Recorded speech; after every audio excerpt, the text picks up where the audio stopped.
Hi friends, welcome to Keerthi's kitchen. நாம் இன்றைக்கி கருணக்கிழங்கு வறுவல், கருணக்கிழங்கு ரோஸ்ட்டு தாங்க பார்க்க போகிறோம். நல்லா சூப்பராக ஜம்முன்னு இருக்குங்க. இந்த மாதிரி நீங்களும் செஞ்சு பாருங்கள். இது எப்படி செய்கிறதுன்னு பார்க்கலாம் வாங்க, வீடியோக்குள்ளே போகலாம். கருணக்கிழங்கு வறுவலுக்கு தேவையான பொருள் என்னான்னு பார்க்கலாங்க. கருணக்கிழங்கு 1/2 kg எடுத்துருக்கேங்க. 1/2 kg எடுத்து மேலெல்லாம் தோலெல்லாம் நீக்கிட்டு கை கொஞ்சம் நமிக்கோங்க. அதுக்கு நீங்கள் லைட்டாக எண்ணெய் தடவிக்கோங்க. எண்ணெய் தடவி கட் பண்ணிங்கன்னா கை அந்தளவுக்கு நமிக்காது. இந்தமாதிரி மொத்தமாக பீஸாக கட் பண்ணிக்கோங்க. ரொம்ப மெலிசாகவும் இருக்கக்கூடாது. இப்போது நம்ம இது 5 to 6 minutes வேக வச்சுக்கலாங்க. வேக வச்ச பிறகு நம்ம மசாலாலாம் அப்ளை பண்ணும்போது அது உள்ளெல்லாம் நல்லா இறங்கி நல்லா ரெடி ஆகிடுங்க. புளி ஊற வச்சு 4 tablespoon அளவுக்கு எடுத்து வச்சுருக்கேங்க. 1.5 tablespoon தனியா, உப்பு தேவையான அளவுக்கு, மிளகாய்த்தூள் 2 ஸ்பூன், இஞ்சி பூண்டு நான் மிக்சியில் போட்டு அரைக்கலைங்க, அப்படியே தட்டி வச்சுருக்கேன். இது நீங்கள் மசாலா தடவும் போது இந்த மாதிரி இருந்துச்சுன்னா அந்த பூண்டெல்லாம் ஃப்ரை பண்ணும் போது சாப்பிடும் போது ரொம்ப நல்லா டேஸ்ட்டாக கிடைக்கும். அதனால தான் நான் மிக்சி ஜாரில் அரைக்கலை, அப்படியே தட்டி வச்சுருக்கேங்க. இப்போ எடுத்து வச்சுருந்த மிளகாய்த்தூள், தனியாத்தூள், இஞ்சி பூண்டு விழுது, உப்பு நம்மளுக்கு தேவையான அளவுக்கு, புளி கரைசல் 1 2 3 4 போதுங்க. இது கூட கொஞ்சமாக தண்ணி ஊற்றி நல்லா மிக்ஸ் பண்ணிக்கலாங்க. இப்போ நம்ம இந்த மசாலாவை நல்லா மிக்ஸ் பண்ணியாச்சுங்க. பாருங்கள், ரொம்ப தண்ணியாகவும் இருக்கக்கூடாது. பாருங்கள், இந்த பக்குவத்துக்கு இருக்கணும். அப்போ தான் நம்ம மசாலா போட்டால் அதில் நல்லா ஒட்டுங்க.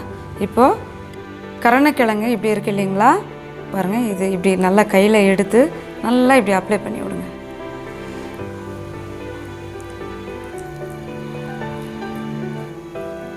பாருங்கள், இந்த மாதிரி நல்லா நிறையாவே தடவுங்க. அப்போ தான் இது ஒரு 20 நிமிஷம் ஊறி நல்லா மொறுன்னு இது உள்ள உப்பு காரம்லாம் சேர்த்து ரொம்ப டேஸ்ட்டாக இருக்குங்க.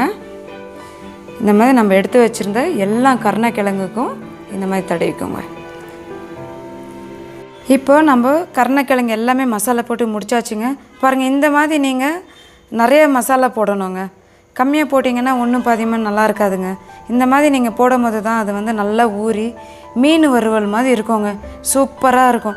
இது கூட தயிர் சாதம், ரச சாதம் எல்லாத்துக்குமே சும்மா ஜம்முன்னு இருக்கும். பாருங்கள், இது இப்போது ஒரு 15 to 20 minutes நம்ம ஊற வச்சிடலாங்க. நல்லா ஊறட்டும். ஒரு மூடி போட்டு வச்சிடலாம் ஓரமாக. இப்போ நம்ம ஒரு பேனில் எண்ணெய் விட்டுக்கலாங்க. நான் சுத்தமான கடலை எண்ணெய் தான் சேர்த்துக்கிறேன். இதுக்கு நல்ல ஒரு டேஸ்ட் கொடுக்குங்க. பாருங்க, நம்ம ஊற்றின எண்ணெய் நல்லா காஞ்சிருச்சுங்க. நம்ம டீப் ஃப்ரை பண்ண போகிறதில்ல, ஷாலோ ஃப்ரை தான் பண்ண போகிறோம். அதனால் எண்ணெயும் ஜாஸ்தி பிடிக்காதுங்க. இந்த மாதிரி ஒரு பீஸாக நம்ம மசாலா போட்டு வச்சுருந்தோம் இல்லைங்களா, இந்த மாதிரி வச்சுக்கலாம். இப்போ 4 பீஸ் வச்சுருக்கேங்க. இது நல்லா நம்ம சிம்மில் வச்சு தாங்க இது வறுக்கணும். ரொம்ப அவசரப்பட்டு ரொம்ப தீ ஜாஸ்தி வச்சு பண்ணாதீங்க. பாருங்கள், போட்டு ஒரு 2 நிமிஷம் ஆச்சுங்க. நல்லா கமன்னு வாசனைங்க. அப்படியே இப்போவே சாப்பிட்ணும் போல் இருக்குது. சூப்பராக இருக்குதுங்க. இந்த மாதிரி நீங்கள் சிம்மில் வச்சு ஃப்ரை பண்ணுங்கள். இப்போ நம்ம லைட்டாக திருப்பி போட்டு பார்ப்போம். நானும் திருப்பி போட்டாச்சு. நல்லா சிம்மிலே நல்லா வேகட்டுங்க. ஆல்ரெடி நம்ம ஒரு 5 to 6 minutes நல்லா வேக வச்சுருக்கோம். இருந்தாலும் அது எண்ணெயில் ரோஸ்ட் ஆகணும் இல்லைங்களா, அப்போ தான் மேலே கிறிஸ்பியாகவும் உள்ளே கொஞ்சம் சாஃப்டாகவும் இருக்கும். சாப்பிடும் போது சும்மா சூப்பராக இருக்குங்க. பாருங்கள், நல்லா சூப்பராக வெந்து ரெடி ஆகிடுச்சு. இப்போ நம்ம இது ஒரு பிளேட்டுக்கு எடுத்துக்கலாங்க.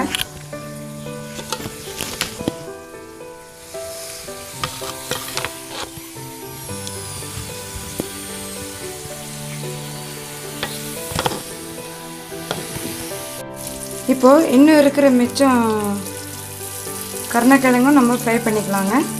அதே எண்ணெயில் எண்ணெய் போட்டுக்கலாம். எண்ணெய் எதுவும் எக்ஸ்ட்ரா ஊற்ற தேவையில்லைங்க. இது எண்ணெயே இழுக்காதுங்க. நீங்கள் எவ்வளோ மசாலா போட்டு வச்சுருக்கீங்களோ இந்த எண்ணெயிலே எல்லாத்தையுமே நம்ம ஃப்ரை பண்ணி எடுத்துடலாம். சிம்மில் இதுவும் நல்லா வேகட்டுங்க. இப்போ நம்ம செகண்ட் டைம் போட்டது கூட நல்லா வெந்துருச்சுங்க. இது மேலே கொஞ்சமாக கருவேப்பிலை சேர்த்துக்கலாம். சில பேர் நான்வெஜ்ஜெல்லாம் சாப்பிட மாட்டாங்க. அப்படியாப்பட்டவங்க கூட இது வந்து வெஜ்ஜுன்றதுனால நல்லா சூப்பராக அதே டேஸ்ட்டோட நல்லா செஞ்சு சாப்பிட்லாங்க. ரொம்ப நல்லாயிருக்கும். நீங்களும் ட்ரை பண்ணுங்கள். கண்டிப்பாக இந்த வீடியோ பிடிக்கும்னு நினைக்கிறேன். பிடிச்சிருதுன்னா லைக் பண்ணுங்கள், ஷேர் பண்ணுங்கள், கமெண்ட் பண்ணுங்கள். மறக்காமல் என்னோடய சேனலை சப்ஸ்கிரைப் பண்ணிக்கோங்க. தேங்க்யூ.